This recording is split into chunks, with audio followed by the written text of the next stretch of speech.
Oak Tower Cave, tupo jirani na mnara wa saa.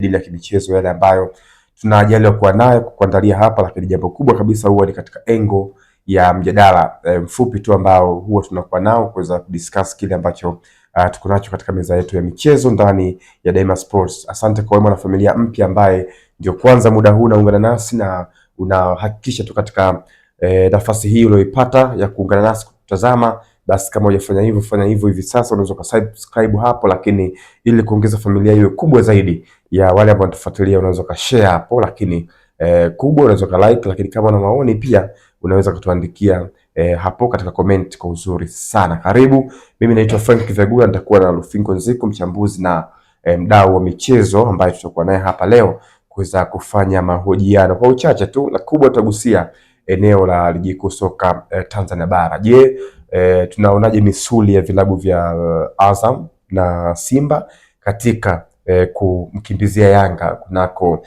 msimamo wa ligi kuu soka bara, ikizingatiwa Yanga ndio vinara wa ligi kuu soka bara hadi hivi sasa, wakiwa wanaongoza katika jedwali lile la msimamo wa ligi kuu soka bara wakiwa na alama 32, wakimwacha Azam ambaye kwa nafasi ya 3 na alama 27, Simba lake nafasi ya 4 na alama pia 27, japo Azam katangulia mchezo mmoja tu mbele ya Yanga pamoja na Simba, na JKT Tanzania kwa nafasi ya 2 na alama 28. Tumeanza kushuhudia tayari maji yameanza kujitenga na mafuta, kwa maana ya wale wakubwa wanaanza kurejea katika nafasi zao ambazo hakika walimaliza katika maeneo hayo kwa asilimia kubwa msimu jana. Kwa hiyo inawezekana tukashuhudia ile 4 bora ikarudi kama ilivyokuwa msimu uliopita katika nafasi hizo za pale juu. Hadi nazungumza baada pia ya kile ambacho kilijiri pia siku ya jana.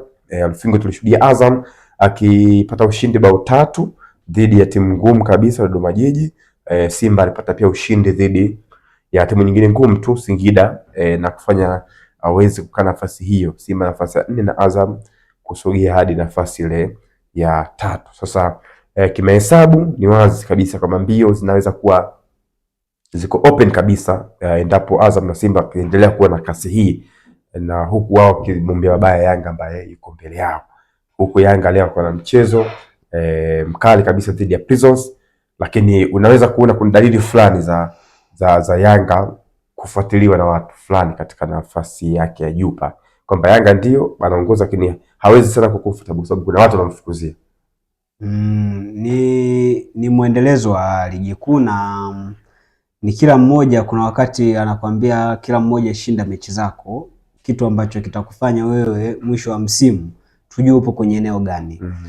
Sasa hivi Yanga anapambana ashinde mechi zake, advantage alionayo ni kwamba anaongoza ligi, yupo kwenye msimamo.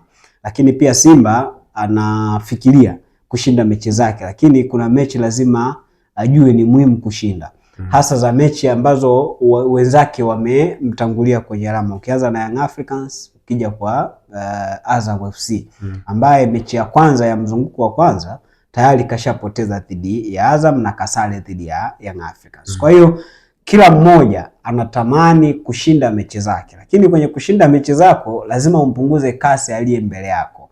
Ndo inaweza ikawapatia advantage kuona race za ubingwa bado ziko hai kwa kila mmoja. Otherwise manake tunaweza tukampatia priority anayeendelea kuongoza ligi, kwa sababu kama adondoshi alama it means kama ligi tatamatika hivi hivi atakuwa ni bingwa. Manake ili adondoshe alama lazima nyinyi ambao mnamkaribia ndo mtengeneze mazingira ya yeye kudondosha alama. Na vipi kuhusu mwendo wa Azam na Simba jinsi ambavyo tunaona? Unaakisi kile ambacho tunakiita mbio za ubingwa, kwa maana ya kuweza kumsogelea kinara Yanga pale juu. Yaani misuli Azam na Simba wanayo ya kushindana na Yanga katika bado misuli wanayo, bado wana uwezo wa kupambana kumkuta Yanga pale alipo, kwa sababu mpaka sasa hivi Azam ndo amecheza mechi 13, lakini Young Africans mechi 12, Simba amecheza mechi 12. Kwa hiyo unaona bado wenzao ambao wametangulia kama JKT Tanzania tayari amecheza mizunguko 17, kaanza mpaka mzunguko wa raundi ya pili. Kwa hiyo unakuta kwenye mechi 5 zinazofuata kila mmoja akishinda, unaona bado Yanga ana nafasi ya kukaa kileleni. Lakini hapa kuna aidha kupoteza, kusare au kushinda. Kwa hiyo Simba Azam bado wana uwezo wa kumchallenge Young Africans pale alipo. Young Africans asijione kama yupo comfortable muda wote kwenye position aliyokaa, position ya kuongoza ligi, lakini ajue kwamba kuna watu wanakuja. Azam jana akashinda mechi dhidi ya Dodoma Jiji, dakika za mapema kabisa kafunga goli 2, akaja akafunga goli la 3. Mechi ambayo ilikuwa mechi bora sana Dodoma Jiji dhidi ya Simba. Ilionyesha mechi yenye ushindani, mechi ya kuhitaji kila mmoja anahitaji alama. Lakini hawa Dodoma Jiji wamekuja wameshindwa kufurukuta dhidi ya Azam. Kwa hiyo unakuta hata Azam, yes, kuna sehemu ambapo yeye anaona hapa na mimi naokota alama. Kwa nini kama yule kashindwa na mimi nishindwe? Lakini kama kashindwa Simba sio kwamba Azam atashindwa. No. Kwa hiyo unakuta kuna mazingira ambayo wanatakiwa kila mmoja kujiwekea condition yeye mwenyewe. Simba lazima ajue kwamba aliyoko mbele hapotezi michezo kirahisi.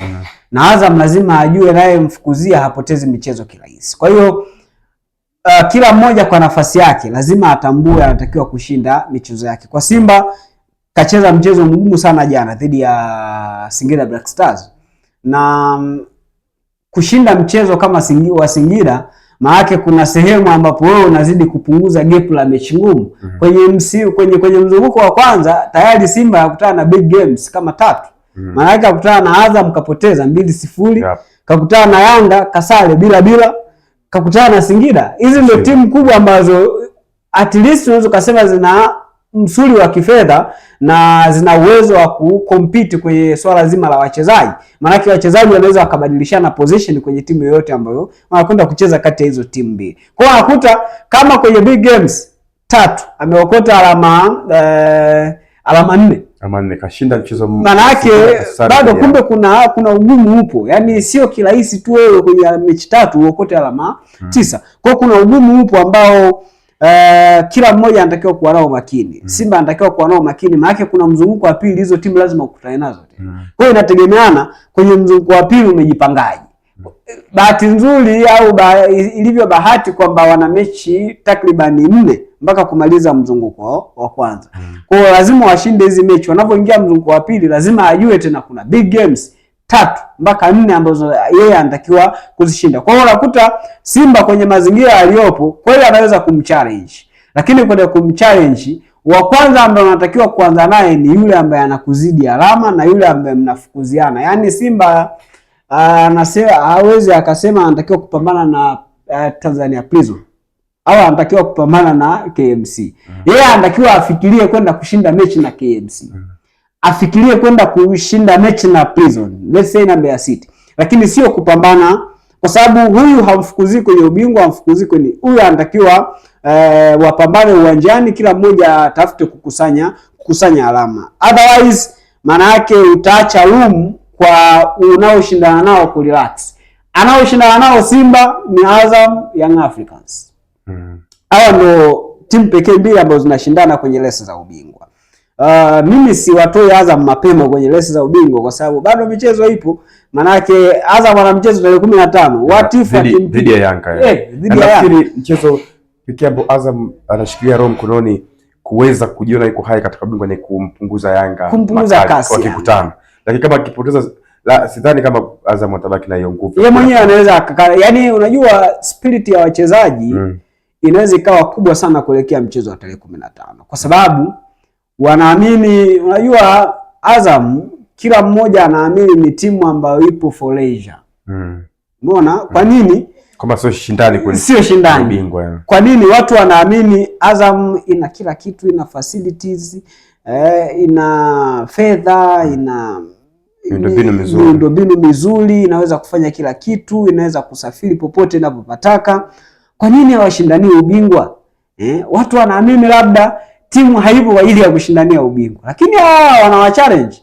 Maana Simba kupoteza mchezo dhidi ya Azam si haba. Maana kama ingekuwa ni mechi ya mwisho ya ubingwa tayari Azam ni bingwa. Ndio. Umeona? Maana kuna vitu ambavyo lazima watu watambue. Azam naye ana struggle kupata ubingwa. Toka mwaka 2013-14 amechukua ubingwa. Siwezi kusahau chini ya CEO Jemedali Saidi Kazuma. Yes, ndio. Maana ana rekodi ya CEO mzawa kubeba ubingwa akiwa na Azam kwa mara ya kwanza. Kwa hiyo unakuta labda ma-CEO waliopo sasa hivi wanatakiwa kumuuliza Jemedari Saidi nini alikifanya mpaka wakachukua ubingwa kama timu. Kujifunza sio dhambi. Lakini watu wanaitemu Azam kama ni sehemu ambapo watu wanakwenda kupumzika. Kwa nini? Kwa sababu wanaamini inatakiwa kuwa zaidi ya Simba na Yanga. Lakini hao ambao wanahisi Azam ina relax, bado watu wanaona timu zao ndio zinaonewa kuliko Azam inavyoonewa. Kwa hiyo Azam anapitia mambo mengi sana. Anapocheza mechi zake anacheza na timu nyingi sana kiwanjani. Kwa hiyo wanatakiwa kucheza kwanza mchezo wao wa makini dhidi ya Jad wawili. Simba na Yanga. Ameshamalizana na Simba mzunguko wa kwanza kachukua alama 3. Anatakiwa kucheza tarehe 15 dhidi ya Young Africans. Akifanikiwa kuokota alama 3 na hapa, maana yake ambakiza mechi mbili kubwa. Mechi dhidi ya Yanga ya mzunguko wa pili, mechi dhidi ya Simba ya mzunguko wa pili. Kitu ambacho kitamfanya yeye aonekane yes, Azam hajachukua ubingwa lakini amewaonyesha kwamba ana uwezo wa kucompete. Maana yake ni mambo madogo madogo ambayo yanaweza yakamfanya yeye akaupgrade walau kikosi chake au kiwango cha timu yake. Mwisho wa siku mkamuona mnanyang'anyana mpaka zibaki mechi mbili, hakuna bingwa anayejulikana. Kwa hiyo unakuta Azam anatakiwa kuwa makini sana kwenye mazingira ambayo yeye anayacheza mechi zake. Hasa mchezo ambao unahusisha hizi timu mbili kubwa. Sawa, na kwenye mwenendo wa namna ambavyo tunaona kwa vile Yanga na mchezo dhidi ya Prisons, kuna namna yote Yanga anaweza akapunguzwa kasi na kikosi cha Prisons leo, au ni mchezo tu kama mwingine ambao tunasema tusubiri kuna goli ngapi? Unajua zinavyocheza hizi timu, kuna wakati unajiuliza maswali. Unajua timu unajua inaweza ikashinda goli ngapi. Ndo hapa niliwahi kukwambia kwamba ikitokea kwa mfano Prison ikasale dhidi ya Yanga, watu watakwambia Prison anamkamia Yanga ila anataka kushuka daraja. Umeona? Lakini Prison anatafuta nafasi ya kubaki ligi kuu, ajinasue, sio kwamba anamkamia Yanga. Hapa kila mmoja anacheza mechi zake. Lakini kumekuwa kuna kasumba moja. Hizi timu ni kama lazima zishinde. Hicho ndio kitu pekee ambacho labda kinakwamisha au kinakatisha tamaa kwenye hizi timu za daraja la chini au daraja la kati. Kwa nini? Kwa sababu tunakubali kweli hizi timu zina uwezo, zina squad nzuri. Kwa mfano, tunakubali Yanga na squad nzuri. Daraja la wachezaji wa Young Africans si daraja la wachezaji wa Tanzania Prison. Sasa kama wanafanana, wanatofautiana madaraja, si kwamba Yanga hawezi kupoteza dhidi ya Prison au akasale dhidi ya Prison. Maana yake anaweza. Lakini huwa tunataka kuhalalisha kwamba kwa sababu madaraja yanatofautiana, maana yake hata matokeo uwanjani ni lazima yatofautiane. Maana yake mwenye daraja la juu ni lazima apate matokeo. Leo ukichukua kikosi cha Manchester City, value yake ni tofauti na kikosi cha Leeds. Ndio. Lakini Manchester City kapata ugumu wa kupata bao moja pekee mbele ya Leeds United. Wakutana kiwanjani bado mechi imekuwa ngumu. Kikosi cha Crystal Palace na kikosi cha City ni quite different. Madaraja ya wachezaji, kiuchumi, lakini bado unaona City huwa anapata ugumu kushinda dhidi ya Crystal Palace. Kwa hiyo unakuta lazima tukubali kweli madaraja ya wachezaji na maso za kifedha za timu zinatofautiana. Lakini tusilete hii zana uwanjani kwamba ni lazima mwenye value kubwa ya wachezaji au mwenye daraja kubwa la wachezaji lazima ashinde mechi. No. Lazima tukubali kwamba hata hao ambao wana madaraja ya kawaida ya wachezaji, wana walimu ambao wapo kiwanjani wana train na timu, wana walimu ambao wanakwenda kutengeneza mazingira ya wao kushinda, watengeneza mazingira ya kiushindani. Kwa sababu kama sio hizi timu ndogo, maana yake hamna bingwa. Timu zote lazima zipambane. Kwa hiyo si kwamba watu wasio wanahalalisha kwamba lazima ashinde. Lazima ashinde. Atakapozuiwa amekamia. Sasa anakamiaje? Mnataka ashuke daraja ndio mjue akukamia. Kwa hiyo kuna mazingira ambayo watu lazima wajue kwamba si timu zinakamia, timu hazikamii. Timu zinacheza mechi kutafuta alama. Na kuna ile kasumba, mimi huwa siamini kama mtu anamuuzia mechi mwenzake afu yeye ana uhitaji wa alama. Na Azam hajapoteza mchezo mmoja. kichomwathiri ni zile sare nyingi ambazo amezipata. Yes, na timu mbili tulijikumbuka muda wote hajapoteza mchezo. Azam pamoja na Yanga. Timu mbili pekee ambazo hazijapoteza alama. Hii ni ishara kwamba mchezo wote wa 15 endapo Yanga hato poteza leo pia dhidi ya Prisons, unaweza kuwa ni mchezo wa hatma ya kujua mmoja ambaye ataangusha alama 3 kwa mara ya kwanza. Inaweza kuwa ni fainali ndogo katika ligi kuu soka bara baada ya mwezi mbili katika mbio za ubingwa. Na ni moja kati ya mechi ambayo inaweza ikawa ina ladha ya tofauti na inaweza ikawa bora kuitazama. Ni mechi ambayo inahusisha ufundi sana uwanjani. Bahati nzuri sasa hivi wana Azam wanajipiga kifua kwa sababu mchezaji wao muhimu atakuwepo kiwanjani. Faisal Salum. Jana pia alikuwepo. Ndio engine ya Azam kwa sasa hivi. Yaani ni kama akiwa hayupo Faisal mnaweza mkakosa matokeo afu mkasema si kosa la mwalimu wala si kosa la wachezaji, ni kosa la kutokuwepo kwa Faisal. Kwa hiyo Azam wana sasa hivi wana confidence. Haijalishi watapata matokeo ya aina gani, lakini kama Faisal atakuwepo uwanjani, wao wanaamini wana confidence ya kushinda mechi. Kuna wakati unajua Vegula, wachezaji uwanjani wanakuwa wana motivation ya mtu fulani. Yaani kuna wakati Vegula unacheza center back, mimi nacheza kiungo. Kuna wakati Vegula usipokuwepo akaingia mtu mwingine, mimi sipo comfortable kucheza uwanjani. Maana kuna wakati spirit ya mchezaji fulani inawafanya wachezaji wengine waamke kiwanjani kwamba tunatakiwa kupambana. Kwa hiyo ile spirit inawafanya yes tunapambana. Kwa hiyo ikitokea sauti ya Faisal imeongea kiwanjani, maana wajua kumbe tunahitaji kupambana. Faisal yupo, maana tukipeleka mipira atafanya kitu. Kwa hiyo inatokea kwa wachezaji wanatengenezewa spirit ya kuwa na watu ambao kiwanjani wakikosekana wanakuwa wanakosa vitu vikubwa. Mechi ya Argentina na Brazil nadhani ni mwaka jana kama sijakosea, Messi alikuwa yupo kwenye majeraha. Ni mechi ambayo walitoleana maneno sana kina Rafinha. Mechi wa Brazil wengi walikuwa wanaamini watakwenda kushinda mechi kwa sababu Lionel Messi hayupo. Na of course ile mechi ilikuwa ni kufuzu World Cup kama sijakosea. Lakini Lionel Messi alikuwepo kiwanjani. Hakucheza kwa sababu anaumwa. Kilichotokea ni kwamba wachezaji walimwambia kaa tuangalie tunakwenda kuwakilisha. Kilichotokea Brazil alikula chuma 4. Manake uwepo wa Lionel Messi nje, wachezaji wakiangalia sura ya Lionel Messi wanaamini tunatakiwa kupambana kwa ajili ya Lionel Messi. Ndio maana watu wanawaambia Argentina inafanikiwa kwa sababu wachezaji wanacheza kwa ajili ya Lionel Messi. Ureno haifanikiwi kwa sababu wachezaji hawachezi kwa ajili ya Cristiano Ronaldo. Kila mchezaji anacheza kwa ajili yake. Leo Bruno Fernandes anataka kuwa star kwenye klabu ya kwenye timu ya taifa ya Ureno. Sio? Maana kila mchezaji anaamini anaweza kufanya bila Cristiano Ronaldo. Tofauti na Argentina. Argentina wachezaji wote wanaamini hawawezi bila Lionel Messi. Ndio maana Lionel Messi anapata kampani kubwa sana tofauti na ambayo anaipata Cristiano Ronaldo. Cristiano Ronaldo ni kama mpambanaji aliyeachwa vitani peke yake apambane, halafu urudi na medali tukupongeze.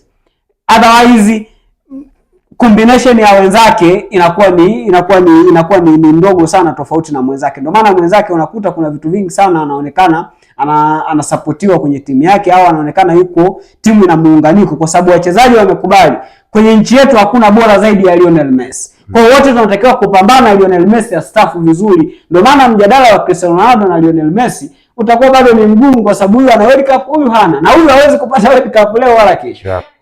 Sawa, kwa hiyo ishara ya ubingwa kwa ligi kuu soka bara inaweza kuamliwa na vitu gani vitatu vikubwa tumalizie?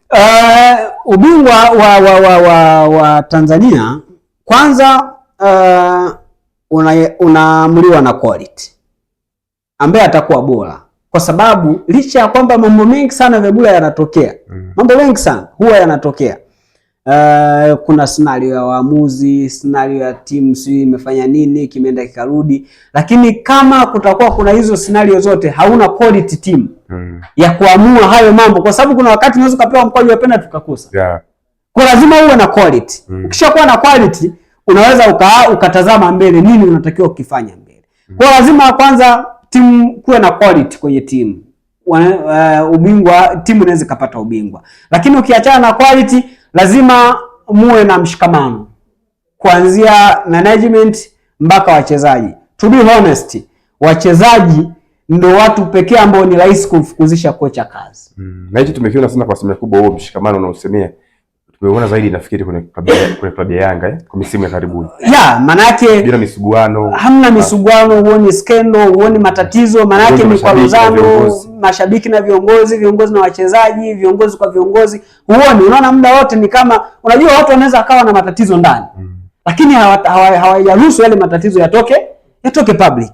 Ndio maana unakuta timu bado mnatafuta kwa kuibiti hii timu, kwa kuipiga wapi tutaipigia, lakini bado mnakosa kwa sababu hamuoni upenyo wa kuingilia. Kwa hiyo unakuta ule mshikamano, timu ikishakuwa na mshikamano, hata kama timu inakosa vitu vingine, lakini ile kuwa na spirit tu, mmeungana wote, management, wachezaji, mashabiki, uongozi kwa ujumla, maana yake kuna kitu ambacho mnaweza mkakitengeneza. Kwa hiyo lazima muwe na mshikamano. Mkishakuwa na mikwaruzano tu, hakuna timu itafanikiwa. Manchester United walikuwa wana mikwaruzano ya mabosi pamoja na wachezaji, si wawekezaji, si nini. Timu ilikuwa tayari inashika nafasi ya 14, kitu ambacho United haiwezi kutana nacho. Kwa hiyo mshikamano kwenye timu ni kitu cha muhimu sana. Mkishakuwa na mipasuko, huyu anasema hiki, huyu anaenda hiki, huyu anataka hiki, hamwezi mkafika mahali. Sawa, kwa kumalizia ubashiri wako leo Prisons na Yanga? Bado mimi naweza nikampatia favorite Young Africans. Kwa sababu yeye mpaka sasa hivi kila mahali yeye ndo anapaliwa lit kubwa. Otherwise kitokee kitu kingine uwanjani. Kwamba watu prove sasa Prison kwamba unajua kwenye hii mechi kuna mambo mengi sana ambayo Prison anaweza akawa anasema mimi nina udhuru na hiki. Kusafiri kutoka Mbeya kwenda Tabora, kutoka Tabora kwenda Dodoma, unatumia basi, wachezaji wamechoka, ana kiteteo, lakini otherwise mimi naweza nikasema kutokana na ambavyo Prison wamevipitia, nafasi kubwa anayo Yanga, kwa sababu licha ya kwamba Yanga anatoka jirani Dar mpaka Dodoma, bado anatumia ndege. Wachezaji wanatumia ndege. Basi wewe linakuja bila wachezaji. Wachezaji wanapanda basi ukishafika Dodoma. Kwa hiyo wanatumia ndege. Hamjasafiri umbali mrefu, mmesafiri kwa muda mfupi, mmetumia ndege. Wenzenu wamesafiri safari mbili. Mindset za wachezaji wa Prison wanaamini wameonewa. Kupeleka kuhamishwa mechi kutoka Tabora Ali Hassan Mwinyi kwenda. Kwa kuna vitu vingi ambavyo vinawaathiri kisaikolojia, kuanzia uongozi wa Prison mpaka wachezaji. Kwenye mechi unaweza kukuta complain yote ikitokea, Prison mindset yao wajua ilishatokea, ilishapangwa. Kwa kuna favorite tunampatia Young Africans kwa sababu yupo confidently kwenda kwenye mechi na anaamini yeye ana uwezo wa kufanya kila kitu, lakini kuna vitu ambavyo psychologically vinamwathiri Tanzania Prison.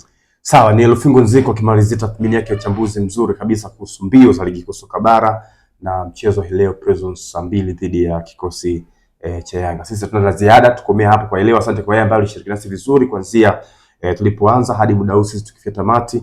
Kesho pia tutakuwa na cha kuzungumza baada ya kufahamu nini kimejiri leo Dodoma katika mchezo wa Prisons dhidi ya kikosi cha Yanga. Mimi naitwa Frank Vegula, kama nilivyosema awali, ni kwa mwenzangu hapa Lufingo Nziko. Tushukuru sana, asante na siku njema. Kwa afya yako na ubora wa maisha yako, unahitaji maji yaliyo safi, salama na yenye ladha halisi ya asili. Karibu utambue ubora wa Sif Natural Mineral Water, maji ya madini asili yanayotoka kwenye vyanzo salama vya Mafinga, Tanzania, yakichujwa na kuandaliwa kwa viwango vya hali ya juu kabisa vya ubora. Furahia ubaridi wa maji safi kila unapohitaji. Sif Natural Mineral Water inapatikana katika ukubwa mbali kwa matumizi rahisi na ya uhakika. Chagua maji unayoyaamini, chagua ubora unaostahili, chagua CF Natural Mineral Water. Kwa mawasiliano na kuweka oda, wasiliana nasi kupitia 0762 123 736 au 0769 440 834 au barua pepe cfcompany100@gmail.com.